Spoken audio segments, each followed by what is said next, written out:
दोस्तों, आप सभी का स्वागत है। आपका अपना YouTube channel on study point.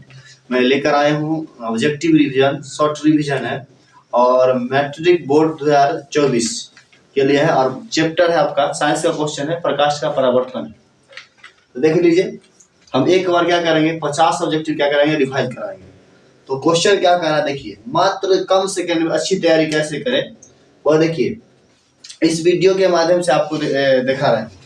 कार्य प्रकाश किस रेखा में गमन करती है, समझे? तो प्रकाश किस रेखा में गमन करती है? तो सीधी रेखा। तो आंसर क्या हो जाएगा आपका? सीधी रेखा।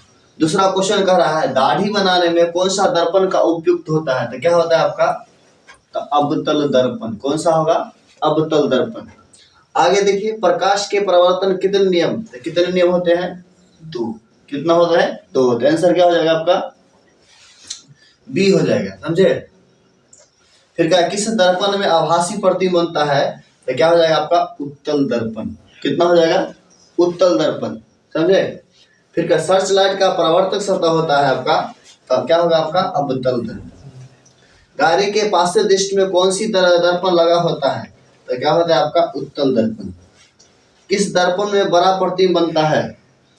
तो आंसर आपका हो जाएगा उत्तल दर्पण। फिर कह रहा है प्रकाश तरंग का उदाहरण है, तो चुंबकीय होता है। करंट लगता है ना, तो क्या होता है? चिपक जाता है। आप चिपक जाते हैं विद्युतधारा से, तो क्या हो जाएगा आपका? चुंबकीय तरंग होगा। चलिए अगला आगे देखिए, फिर अगला क्वेश्चन आपका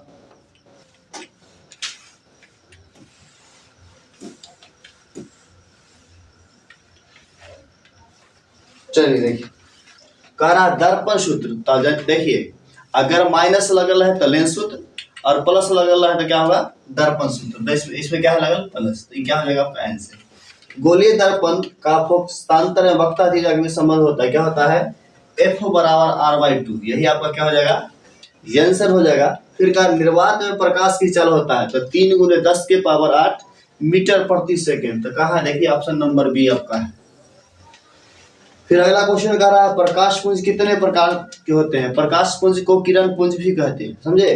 तो प्रकाश पुंज कितने प्रकार के होते हैं? तो 3 प्रकार के होते हैं, अभिसारी, अपसारी, समांतर किरण पुंज। चलिए आगे देखिए, निर्वात के अपेक्षा हवा में प्रकाश की चाल होती है, तो क्या होती है? अधिक होती है। क्या होती है? अधिक। फिर कह रहा किस समतल दर्पण की फोकस दूरी होती है? तो क्या होती है आपका? ये आपका अनंत हो जाएगा। फिर अगर गोलीय दर्पण के ध्रुव से वक्रता केंद्र की दूरी को क्या कहते हैं? क्या कहते हैं? तो क्या कहते हैं? वक्रता तिरछा कहते हैं। क्या कहते हैं? वक्रता तिरछा। फिर आएगा गोलीय दर्पण के प्रकार। तो गोलीय दर्पण 2 प्रकार के होते हैं, अवतल दर्पण और उत्तल दर्पण। तो 2 हो जाएगा। प्रतिबिंब के प्रकार, तो प्रतिबिंब 2 होते हैं, वास्तविक प्रतिबिंब और काल्पनिक प्रतिबिंब। काल्पनिक प्रतिबिंब को ही क्या कहा जाता है? आभासी प्रतिबिंब। तो क्या हो जाएगा आपका? 2। चलिए अब फिर अगला क्वेश्चन देखिए,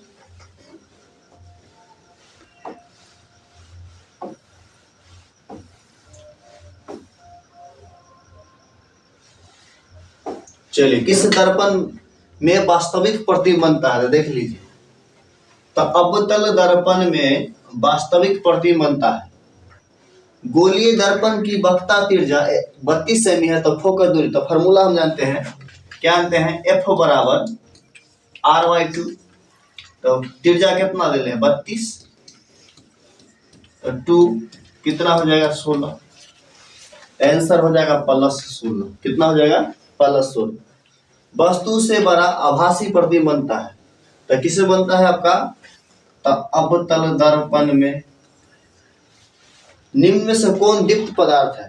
तो दीप्त पदार्थ क्या है? वैसे पदार्थ जो स्वयं प्रकाश उत्सर्जित करता है, उसे क्या कहते हैं? दीप्त। तो दीप्त देख लीजिए, सूरज आपका क्या हो जाएगा?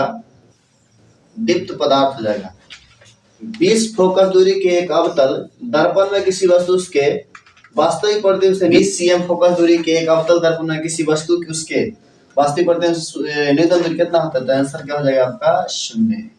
चलिए, किस दर्पण उल्टा प्रतिबिंब बनता है? तो दर्पण कह रहा है अवतल दर्पण, समतल दर्पण, उत्तल दर्पण। तो क्या हो जाएगा? उल्टा में किससे बनता है? तो अवतल दर्पण में। सोलर कुकर में कब खाना बनता है? यहाँ पर छूटल है, छूटा हुआ है, समझे? कब खाना बनता है? तो दिन में, रात में, बादल वाले दिन में, ऑल में। तो क्या होगा आपका दिन में, क्योंकि सूरज का प्रकाश कब होता है? दिन में। तो दिन में ही खाना बनेगा, ना कि रात में बनेगा। किसी समतल दर्पण का आवर्धन होता है, कितना होता है? आपका आंसर हो जाएगा 1। चलिए अगला क्वेश्चन देखिए, अगला आपका है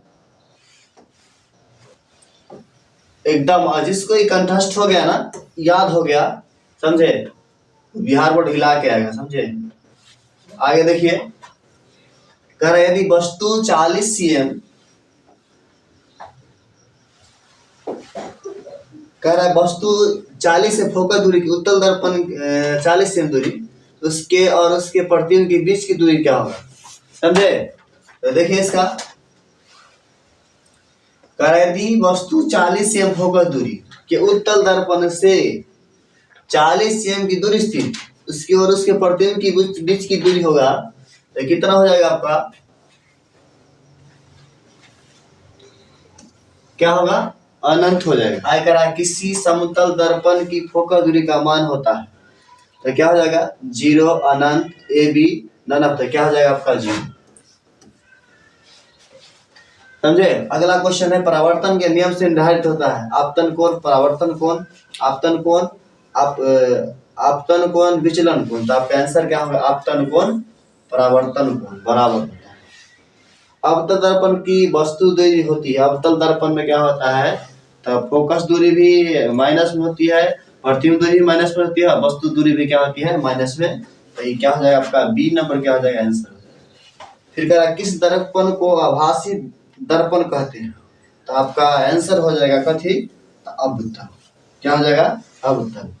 चंद्रमा है, तो चंद्रमा के पास अपना प्रकाश नहीं होता है, तो क्या होगा? ऑप्शन क्या होगा आपका?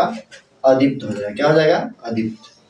अपसारी दर्पण किसे कहते हैं? तो देखिए, ये क्या है आपका? अभिसारित अवतल, ये अपसारित कथी? उत्तल। सूर्य है, चलिए सूर्य है, तो सूर्य पूछ रहा है आपको सूर्य क्या है, तो कह रहा है सूर्य के पास अपना प्रकाश होता है, तो सूर्य क्या होगा? दीप्त। की वैसे वस्तु जो प्रकाश स्वयं उत्सर्जित करता है उसे क्या कहते हैं? दीप्त। तो आपका आंसर क्या हो जाएगा? दीप्त।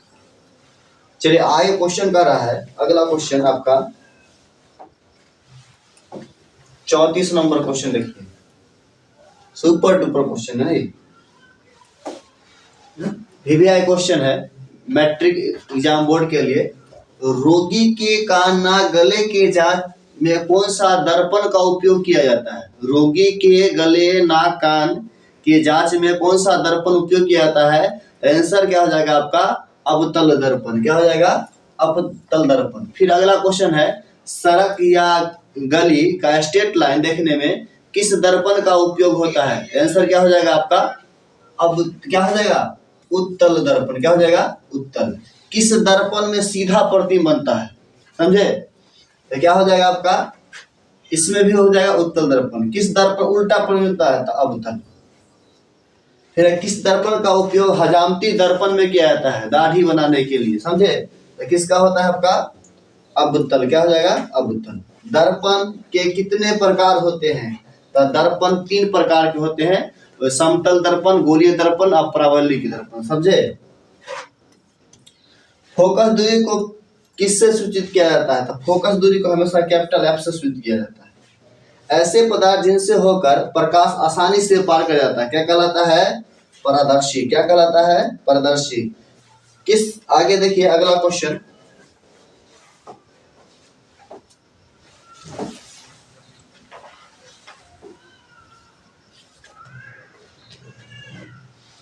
अगला क्वेश्चन आपका है कि किस प्रतिबिंब को पर्दे पर प्राप्त किया जा सकता है? तो वास्तविक प्रतिबिंब। एक उत्तल दर्पण के फोकस दूरी 20 सेमी है, तो इसकी वक्रता त्रिज्या कितना हो जाएगा? तो आप जानते हैं फोकस थी F बराबर R/2। अब फोकस कितना है? 20 है, तो कितना हो जाएगा? 20 दूना 40। आंसर कितना हो जाएगा आपका? 40। कितना हो जाएगा? 40। चलिए आगे देखिए, हमारी आंखें देख सकती है वे वस्तु होती है, तो क्या हो जाएगा आपका? दीप्त अदीप्त। हम मेरा आंख जो होता है दीप्त को भी देख सकता है और अदीप्त को देख सकता है, इसलिए आंसर क्या हो जाएगा? AB दोनों। दीप्ति भी होगा, आदित्य भी होगा, इसलिए आंसर क्या होगा? सी होगा, सी नंबर। आवर्धन बराबर होता है, तो क्या होता है आवर्धन बराबर?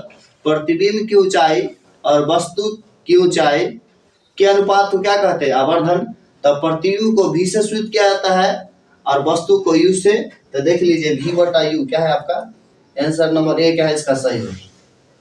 प्रकाश के गमन पथ की दिशा क्या कहते हैं?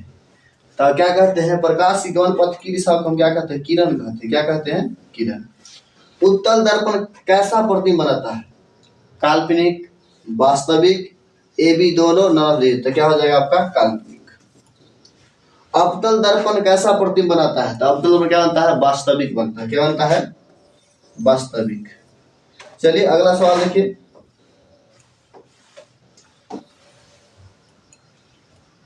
चलिए 49 नंबर 50 नंबर क्वेश्चन बच गया, देख लीजिए। कह रहा अवतल दर्पण का फोकस दूरी होता है, कह रहा काल्पनिक, वास्तविक, ए बी दोनों। तो क्या हो जाएगा? वास्तविक होगा। उत्तल दर्पण का फोकस दूरी होता है हमेशा क्या होता है? धनात्मक होता है, समझे। अवतल में क्या होता है? माइनस में होता है। उत्तल में क्या होता है? तब प्लस में होता है। तो इसी प्रकार के नए वीडियो पाने के लिए कमेंट सब्सक्राइब करते रहे। जय हिंद, जय भारत, सत श्री अकाल। फिर मिलते हैं नेक्स्ट वीडियो के साथ।